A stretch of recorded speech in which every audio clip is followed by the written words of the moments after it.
Hey, what's going on, guys? It's me, Train Man, and welcome back to the Zombie Train, episode 200 and... oh, crap.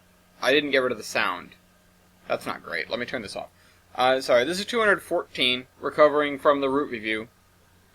Today we're making some... We're making a suburban block, is actually what we're making. But anyways, you guys can, of course, watch Under Construction for that. And I will leave you guys to that, and I won't talk much more about what I'm doing here until... Well, I won't. I just won't talk about it. Anyways, the question today was posed by EasterRail11. He's a pretty frequent commenter, I will point out. And let me go... Ooh, what's this? Adams Square, Boston, blah, blah, blah, blah. Anyways, ignore my distractions. So, let me go over to my channel... Let me go find this video. This was on Zombie Train episode 196, which was an episode about the Battle of Sault Ste. Marie. It was a fun episode to talk about. Not a fun actual battle. But, anyways, the question in... also Nukes, did someone use them and where? Now, this is largely a question not for me, but for Max Brooks, the writer of World War Z. And I know I give him lots and lots and lots of plugs, but he completely deserves them, because he did a very good job of chronicling the war from a more personal perspective, almost. And all of mine are, of course, personal stories, but some of them I was there, some of them I was not, and he can put things into words better than I can. His stuff was derived from a series of interviews that he conducted after the war. I digress. So, I don't recall who the interview was with, because I don't have it with me at the time, or at this time. But the primary usage of nuclear weapons in World War Z was between India and Pakistan, if I recall correctly. And it wasn't even, I mean it was, but it wasn't a huge, we're going to use nukes on them now, let's do it. It was more of a series of misunderstandings that led to basically inevitable nuclear, I won't even call it nuclear war, because it wasn't much of one when you've got tons of other stuff going on, including an entire world being slowly taken over by mindless, flesh-eating zombies. Flesh-eating's a little bit of a stretch. I might point out that the thing with the zombies, so I'll get back to the nukes in a second, because there's a whole story behind the lead-up to that I will try to chronicle as best I can, but really, really read the book. So, zombies. They go after you. Their built-in sort of mental programming says to bite human. Bite human. Or bite whatever, really. They do a lot of biting. And in fact, if they think they see food, they start, snapping their jaws, which is a sound that is very, very distinct. And you start to get to recognize it. The fact of the matter is, you can hear them moaning because they get excited, and not that kind of excited. Calm yourself. They get excited, and so they start inhaling, exhaling, which generally is not something that they have to do because they're undead and they don't have any use for oxygenated air.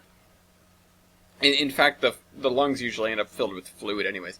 But they start, and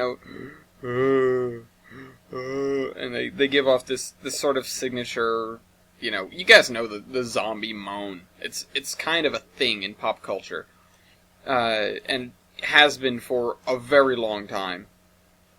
So, they start making that noise, and that noise really carries for whatever reason. It just happens to, it goes. It goes and goes. And so that will alert other zombies, but if you hear the snapping of the jaws, that means they're already probably way too close to you for any, for any sort of comfort. If you hear that, it's bad. Now, the other thing is, it's more typical for a zombie to get a bite on someone, and the other person to push the zombie off and get away.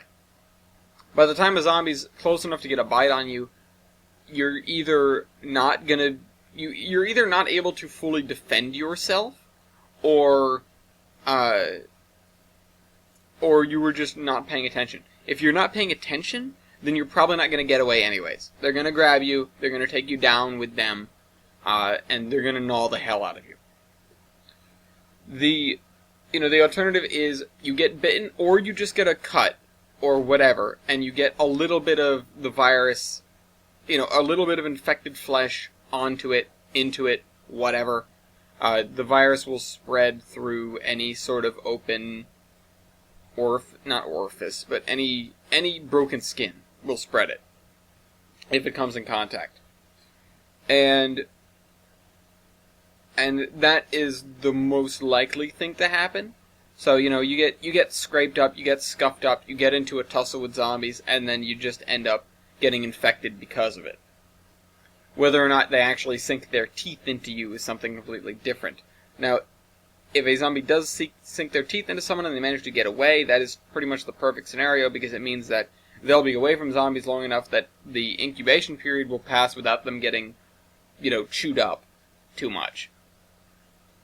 What generally happens is, if somebody gets ambushed by a ton of zombies, then they will get bitten, and then obviously they'll become infected. But then what happens is the zombies don't know when to stop biting, so they end up just sort of gnawing on you and biting off chunks of you, and, at this point you're already dead.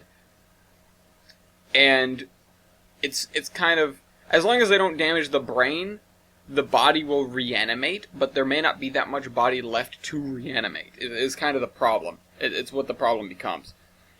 For the zombie, I mean. It's relatively nice to see that if zombies got the best of someone, they really got the best of them, because it means that there's one less zombie to deal with. But so the use of nukes. So between India and Pakistan, there was a breakdown of communication. Now, this is the way all bad things start. There was a breakdown of communication. If I recall correctly, the diplomats were not able to get through because there was this. As well, there was a refugee problem with the virus spreading, with people trying to escape, roads being clogged up. There was a mountain pass that a huge number of people were trying to come through, and one of the air forces of their respective countries bombed the hell out of it to prevent it from being passable. And generally this would just be, it's a slight, but generally it wouldn't incite nuclear war.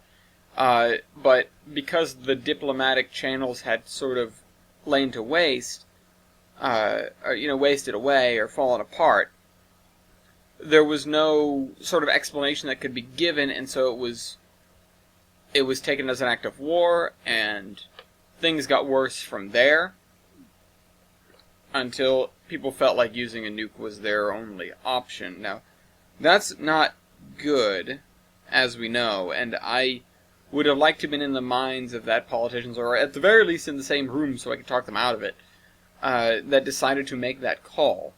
Politicians or generals or whatever, whoever inevitably made that call.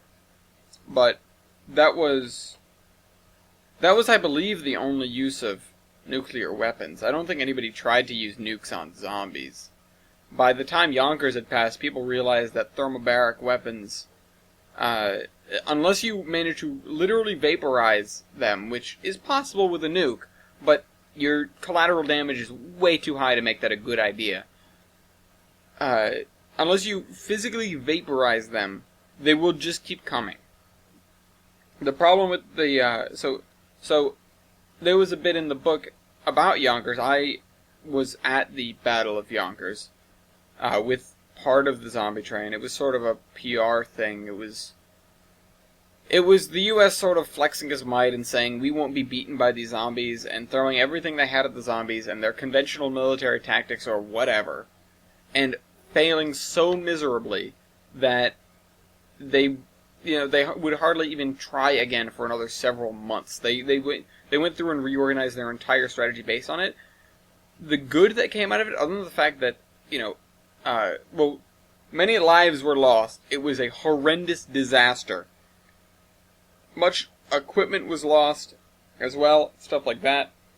I only barely made it out. The train made it out with all of its personnel and then, like, hundreds of people clinging to it. Because it was all these soldiers that had set up and were ready to, ready to fight these several million zombies that were coming out of New York. And they think that's such a great idea. And they think everything's got it, and it suddenly turns from, yeah, we got him, to, we are so beyond boned. And that was over the course of, it felt like only a few minutes. And it may well have been. But, they use these thermobaric weapons, they use missiles and rockets and explosives and whatever, and it throws the zombies around a lot, but because their insides are sort of just goo. It's not like you're going to boil their blood away, they don't really need it. And so instead, you're stuck with these zombies that get thrown around, get back up, and keep coming. And unless you get those headshots, no matter how many rounds you unload into them, usually, unless you get the headshot, they're not going down. They're just going to take the punishment and take the punishment. You might sever a muscle or something, or ruin a muscle, but they'll try to keep coming as best they can. You can have a severed head on the ground, and it'll still snap its teeth at you, because that's what it knows to do. That's just what it does. It's a severed head of a zombie. Zombie brain function says snap teeth when prey is nearby. People have been bitten and infected by severed heads. As ridiculous as that sounds. But, so, these, no nukes were used against the zombies. You get these thermobaric, and I've used that word about 100 times now, but I'm trying to get to the images that were, not to show you images, but, like, what actually happened during World War Z. Like, during the Battle of Yonkers, what we ended up with was these zombies where they'd been hit by these explosives. And so they create a ball of high pressure, exploding gas, expanding gas, and then once that dissipates, which it will very quickly, it creates a low pressure zone and sucks everything towards the middle. It's not really enough to suck people necessarily, unless it's the case of a nuclear bomb. But zombies that were very close to these blast zones actually had their lungs and ripped out through their mouths. And so you had the zombies,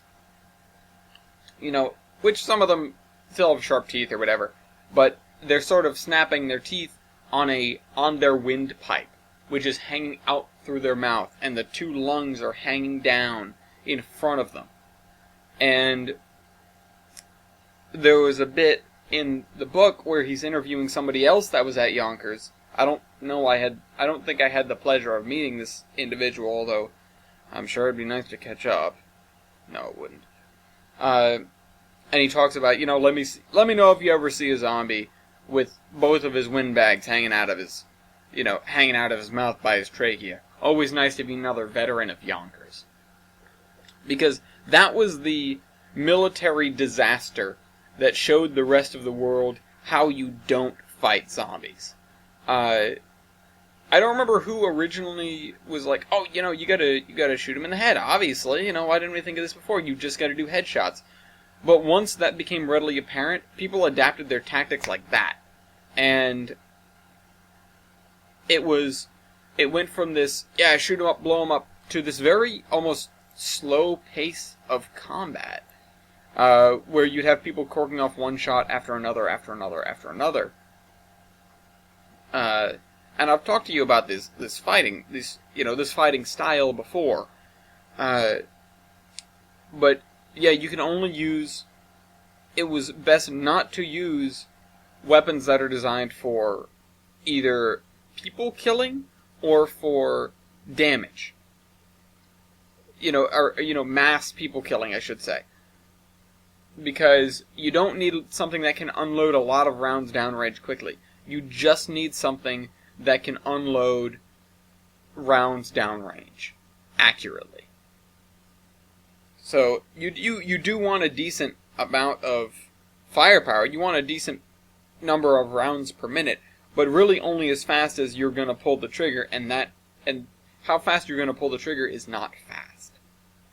You don't, because you're not going to be bop, bop, bop, bop, bop. The time it takes to line up on a zombie's head, they were saying about a full second or two. So you go bang, bang, bang, and you'd move from zombie to zombie. You'd fell one, fell the next, fell the next. And that was the tactic that we had. The military adopted that strategy, and it was really the best strategy. I won't say it was the only one, because there were tons, and some were more effective than others, but it was probably one of the best. It was one of the best designed and suited for the task at hand. Not nukes. Not nukes, that's for sure. They were only used in one really bad scenario where things got out of hand, and there was no way to calm down. There was no way to cool that war, I should say. And frankly, it just left a mess. It didn't help anything. Anyways, hope you guys enjoyed this video, and I'll see you next week. Trainman out.